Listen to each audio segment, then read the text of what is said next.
Shalom Bapak dan Ibu sekalian, selamat mendengarkan khotbah dalam channel ini. Jangan lupa like dan subscribe. Terima kasih.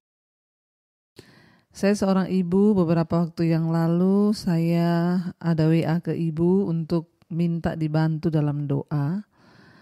Karena saat itu anak saya mau bercerai. Ya, saya ada WA ke ibu, iya karena anak saya mau bercerai. Namun Ibu Debbie mungkin tidak sempat membacanya dan juga tidak membalasnya. Iya, saya mohon maaf saudara karena banyak sekali WA yang tidak dapat dibalas. Berhubung yang masuk memang puluhan ribu ya. Namun ya saya tidak kecewa. Sedikit pun saya tidak merasa kecewa karena saya mengerti pelayanan ibu yang penuh. Karena memang betul Bu, kita hanya berharap kepada Tuhan saja.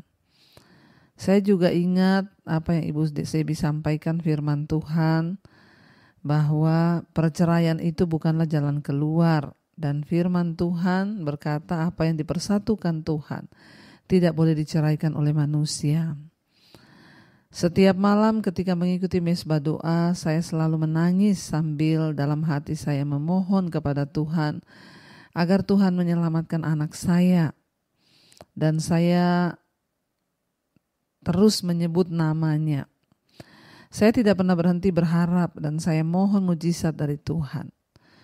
Puji Tuhan Ibu, Tuhan mendengarkan doa saya dan benar anak saya tidak jadi bercerai. Benar-benar mujizat Tuhan terjadi Bu. Sekarang saya terus berdoa untuk pemulihan rumah tangga mereka. Saya berterima kasih kepada Tuhan Yesus buat anugerahnya. Juga terima kasih kepada Ibu Debbie dan seluruh tim atas pelayanannya yang menyelamatkan jiwa-jiwa. Doa kami Ibu tetap sehat dan Tuhan Yesus memberkati. Maaf kalau ada salah-salah kata Bu atau mungkin terlalu panjang. Tuhan Yesus yang Maha Kasih, saya sudah menepati nazar saya untuk bersaksi di mesbah doa.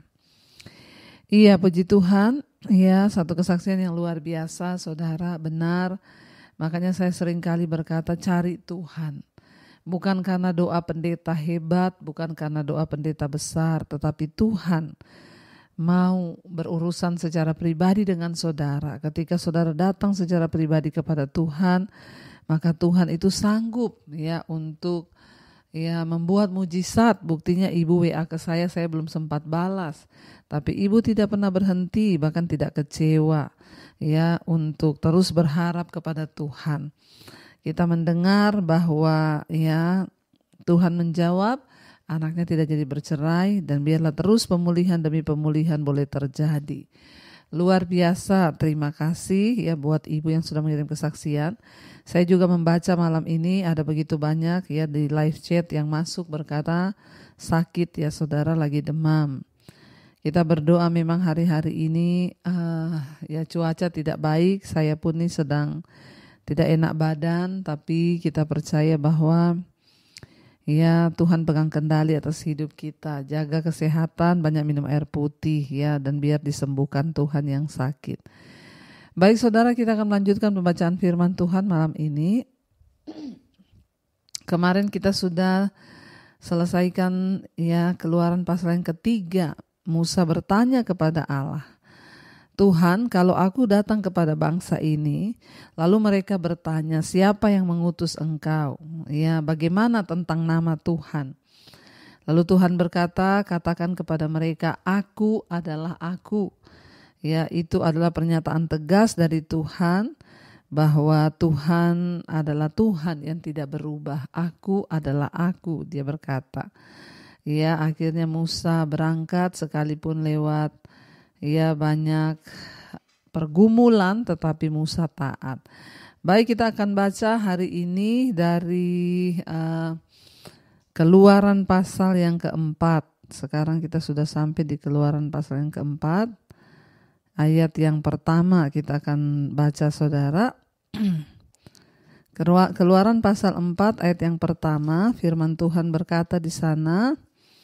Keluaran pasal 4 ayat yang pertama ya. Di sana dikatakan, lalu sahut Musa, bagaimana jika mereka tidak percaya kepadaku, ya, dan bagaimana jika mereka tidak percaya kepadaku dan tidak mendengarkan perkataanku? Ya, Musa berkata kepada Tuhan, dan ya tidak mendengarkan perkataanku. Saud Musa, bagaimana jika mereka tidak percaya kepadaku dan tidak mendengarkan perkataanku, melainkan berkata, Tuhan tidak menampakkan diri kepadamu. Ya, Tuhan berfirman kepadanya, apakah yang di tanganmu itu? Jawab Musa, tongkat. Saudara, ada keraguan dari Musa. Dia berkata, bagaimana kalau bangsa itu tidak mau mendengar? Dan mereka berkata, ya tidak mungkin Tuhan yang mengutus engkau. Jika mereka tidak percaya, ya, dan tidak mau mendengarkan perkataanku, kata Musa. Ya, seringkali ya pelayan Tuhan itu memang terintimidasi, saudara. Ya, bagaimana kalau kita khotbah orang gak dengar, bagaimana kalau kita sampaikan firman orang gak dengar. Ya, biarlah itu urusannya Tuhan, bagian kita sampaikanlah firman, nanti Tuhan yang berurusan dengan pribadi-pribadi. Ya, ketika Musa ini terus dia bertawar-menawar, negosiasi dengan Tuhan. Apa alasan yang membuat aku harus percaya dan supaya bangsa ini yakin bahwa memang Tuhan yang mengutus? Karena tidak sembarangan ini bawa nama Tuhan. Ya, sekarang kan banyak orang gampang bawa nama Tuhan, saudara. Ya, dia berkata ada nubuatan begini, Tuhan berkata begini, hati-hati, kita perlu diuji. Musa aja yang sudah menerima ya dari Tuhan, dia masih bilang, Tuhan bagaimana kalau mereka tidak percaya? Tuhan bertanya saat itu, ya, apa yang ada di tanganmu? Jadi saudara, ya, ketakutan Musa ini disebabkan oleh antisipasi yang berlebihan. Ya, dia terlalu khawatir mengenai bagaimana bangsa itu akan menanggapi dia. Bahkan kita juga sering ya membangun berbagai pikiran-pikiran dalam otak kita, ya, seringkali yang tidak terjadi itu yang kita pikirkan karena kita panik, kita takut, kita khawatir, ya, tetapi kita lupa bahwa Allah tidak meminta kita untuk pergi ke tempat di mana Ia belum menyediakan ya sesuatu yang memang Ia akan lakukan di sana. Ya, Tuhan itu menyuruh kita untuk melakukan sesuatu yang pasti ya dapat dipertanggungjawabkan, saudara, ya, sehingga Tuhan ya sanggup melakukan segala sesuatu. Dan akhirnya saudara di sana ya Musa berkata, Tuhan bertanya, apa yang ada di tanganmu? Ya, apa yang ada di tanganmu? Kata firman Tuhan. Musa menjawab, tongkat. Yang ada di tanganku itu tongkat. Firman Tuhan. Ayat 3, lemparkanlah itu ke tanah, dan ketika dilemparkannya ke tanah, maka tongkat itu berubah menjadi ular, saudara. Sehingga Musa lari meninggalkannya. Tetapi firman Tuhan kepada Musa, ulurkanlah tanganmu dan peganglah ekornya. Musa mengelurkan tangannya, ditangkapnya ular itu, lalu menjadi tongkat di tangannya. Supaya mereka percaya bahwa Tuhan Allah nenek moyang mereka, Allah Abraham, Allah Ishak dan Allah Yakub telah menampakkan diri kepadamu. Jadi Tuhan gak tanya apa yang tidak ada atau tidak dimiliki oleh Musa, ya, tetapi Tuhan bertanya apa yang ada di tanganmu. Ya, Musa bilang tongkat, ya.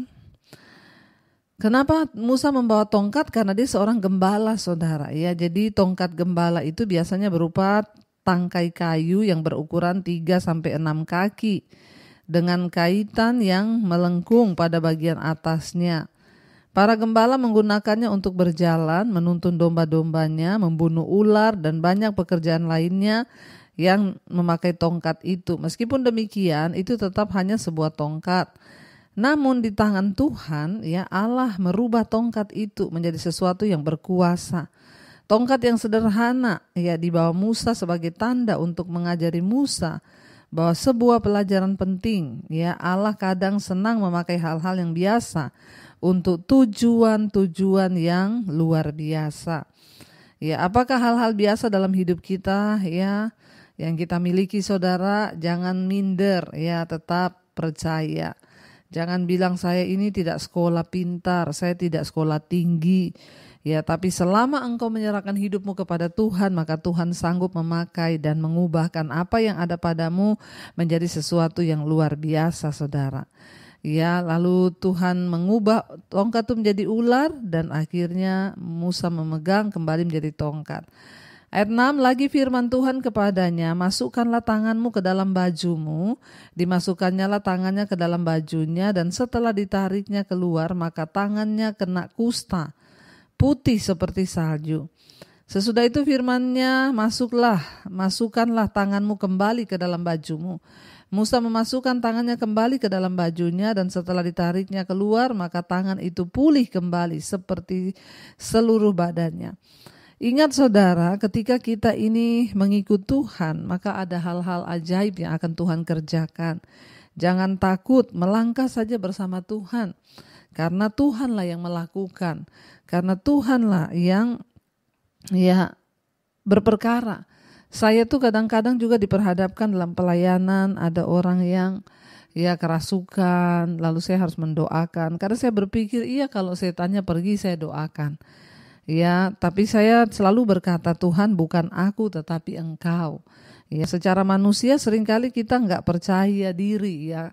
Tetapi biarlah itu menjadi satu alasan untuk kita percaya kepada kuasa Tuhan, saudara ya. Jika mereka tidak percaya kepadamu, kata Tuhan, dan tidak mengindahkan tanda mujizat yang pertama, maka mereka akan percaya kepada tanda mujizat yang kedua. Dan jika mereka tidak juga percaya kepada kedua tanda mujizat ini dan tidak mendengarkan perkataanmu, maka engkau harus mengambil air dari sungai Nil dan harus kau curahkan di tanah yang kering. Lalu air yang kau ambil itu akan menjadi darah di tanah yang kering itu. Ya, Tuhan berkata kepada Musa ya. Dan kita tahu saudara, penyakit kusta itu adalah salah satu penyakit kulit yang parah. Pada zaman itu tidak ada obatnya, dan penyakit kusta itu adalah sebagai gambaran orang yang terkutuk atau dikutuk Tuhan. Ya, sehingga ketika orang terkutuk itu dia bisa kena kusta dan itu nggak ada obatnya pada zaman itu. Ya, tetapi Tuhan memberikan sebuah kuasa kepada Musa, dia bisa menyembuhkan tangannya kena kusta, lalu dia bisa hilang dalam segala kusta itu ketika dia memasukkan ke tangannya. Harusnya itu sudah menjadi sebuah tanda yang cukup untuk membuat bangsa Israel itu percaya bahwa Musa itu memang diutus Tuhan. Tapi itulah bangsa ini, saudara ya. Tuhan bilang kalau mereka nggak percaya lagi, sudah, ambil air dari sungai Nil, buang ke tanah, maka air itu akan menjadi darah, kata Tuhan. Ayat 10, lalu kata Musa kepada Tuhan, Tuhan, aku ini tidak pandai bicara. Dahulu pun tidak, dan sejak engkau berfirman kepada hamba-Mu pun tidak, sebab aku berat mulut dan berat lidah. Tetapi Tuhan berfirman kepadanya, siapakah yang membuat lidah manusia? Siapakah yang membuat orang bisu atau tuli, membuat orang melihat atau buta? Bukankah aku, yakni Tuhan? Musa berdalih lagi, saudara, dengan berkata, aku ini orang yang berat bibir, berat lidah, tidak pandai bicara. Ya, seringkali kita berpikir untuk menjadi alat Tuhan kita ini harus pintar bicara. Ya, tapi Tuhan berkata, siapa yang menciptakan lidah? Siapa menciptakan mata untuk bisa melihat atau mata yang buta? Tuhan bilang, akulah yang menciptakannya. Ya, dan Tuhan berkata, kamu itu hanya melakukan saja. Sebab Tuhan yang membuat orang menjadi bisu, Tuhan yang membuat orang menjadi tuli. Ya, ayat 12, oleh sebab itu pergilah, aku akan menyertai lidahmu dan mengajar engkau apa yang harus kau katakan. Ya, kita percaya bahwa ketika Tuhan beserta dengan kita, maka Tuhan yang memberikan kita kata-kata hikmat untuk kita katakan. Ayat 13, tetapi Musa berkata, Tuhan, utuslah kiranya siapa saja yang patut kau utus. Ya, jadi Musa ini tetap tidak pede, saudara. Ya, Musa ini memohon terus kepada Allah. Banyak sekali alasannya. Ini juga sering terjadi dalam hidup kita ketika dipanggil Tuhan untuk melayani. Banyak alasan yang kita buat. Saya ini belum layak. Saya ini masih gini. Saya itu masih gini. Bertobat, saudara. Ya, kalau Tuhan mau pakai kita, maka Tuhan sanggup memberikan hal-hal yang luar biasa. Musa memohon kepada Allah untuk mengeluarkan dia dari tugasnya. Musa bilang suruh orang lain saja. Bagaimanapun dia bukanlah seorang yang pandai bicara atau mungkin Dia takut kalau dia dipermalukan, ya. Namun Allah melihat masalah Musa dengan cara yang sangat berbeda. Yang Musa butuhkan hanyalah pertolongan, dan siapakah yang lebih baik daripada Allah yang dapat menolongnya, mengatakan dan melakukan hal-hal yang benar. Allah yang menciptakan mulutnya dan yang akan memberikan kepada dia perkataan untuk diucapkan. Ya, mudah saudara bagi kita ya untuk fokus kepada kelemahan-kelemahan kita, tetapi jika Tuhan meminta kita untuk melakukan sesuatu, maka Ia sendiri akan menolong kita untuk menyelesaikan setiap tugas-tugas kita, saudara, ya.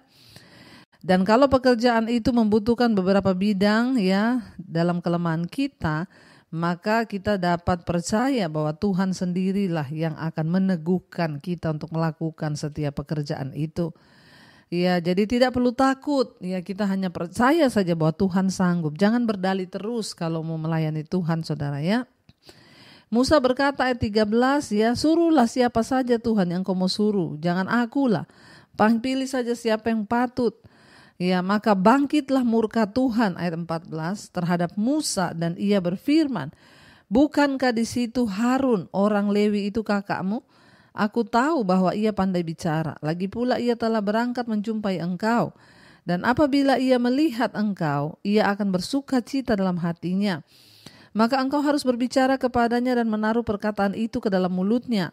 Aku akan menyertai lidahmu dan lidahnya dan mengajarkan kepada kamu apa yang harus kamu lakukan. Ia harus berbicara bagimu kepada bangsa itu. Dan demikian ia akan menjadi penyambung lidahmu dan engkau akan menjadi seperti Allah baginya. Dan bawalah tongkat ini di tanganmu yang harus kau pakai, dia katakan, untuk membuat tanda-tanda mujizat. Ya, jadi Tuhan sempat murka kepada Musa karena dia alasan terus, saudara, tidak mau, ya. Dia mencari alasan terus. Ya, Allah akhirnya setuju membiarkan Harun yang berbicara untuk Musa. Ya, perasaan kurang mampu dari Musa begitu kuat. Ya, sehingga dia bahkan tidak dapat mempercayai kemampuan Allah untuk menolongnya.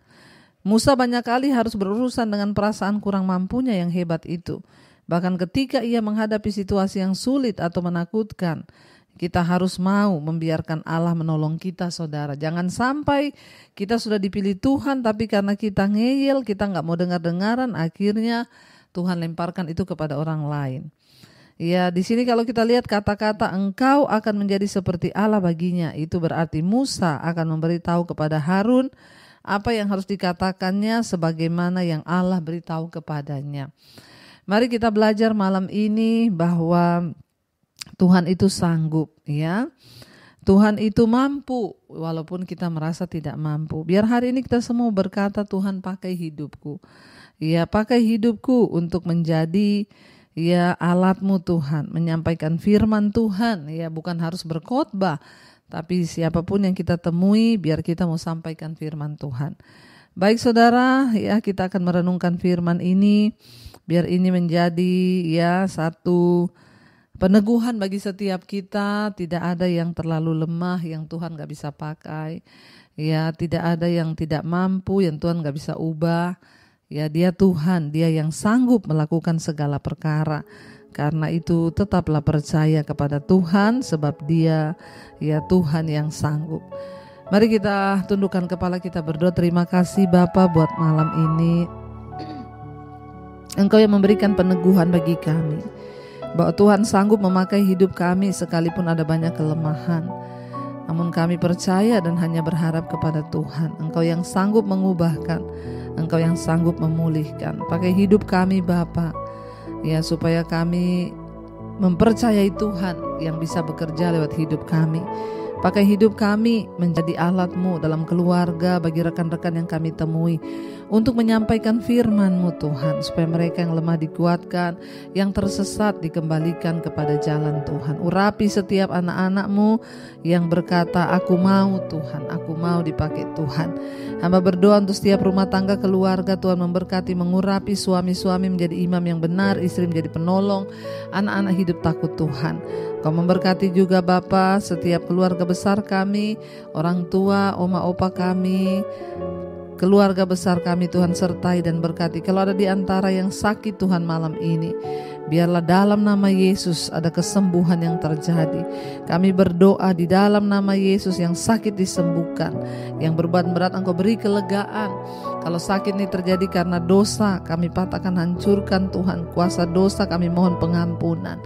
Kalau karena kuasa kegelapan kami ikat, patahkan, hancurkan kuasa kegelapan di dalam nama Tuhan Yesus. Bawa hidup kami semakin berkenan, dikuduskan di dalam Engkau, sehingga kami layak Tuhan untuk dipakai Tuhan. Berkati Bapa untuk setiap mereka yang ada dalam pergumulan yang berat, masalah hutang piutang, keuangan. Tuhan memberkati agar hidup kami boleh semakin dipulihkan, keuangan kami dipulihkan. Secara manusia mungkin tidak ada jalan yang kami lihat terbuka, tapi Tuhan sanggup membuka jalan di saat tidak ada jalan.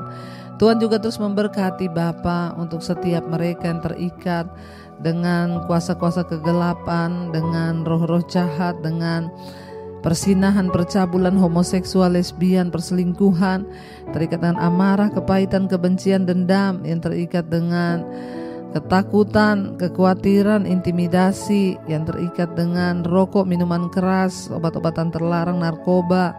Kami ikat, patahkan, hancurkan di dalam nama Tuhan Yesus. Engkau yang melepaskan agar hidup kami berada di dalam perkenan-Mu ya Tuhan. Engkau juga Tuhan yang terus memberkati mereka yang merindu punya keturunan. Tuhan, bukakan kandungan yang tertutup. Tidak ada perkara yang mustahil bagi Tuhan. Kami percaya kehidupan itu berasal dari Tuhan. Berikan Bapa, taruh dalam setiap rahim anak-anak-Mu yang percaya. Suami istri bersatu bergandeng tangan mencari Tuhan, sehingga Tuhan memberikan keturunan ilahi. Terima kasih Bapa, Engkau juga terus memberkati mereka yang berkekurangan, yang ingin menjual aset. Tuhan turut bekerja.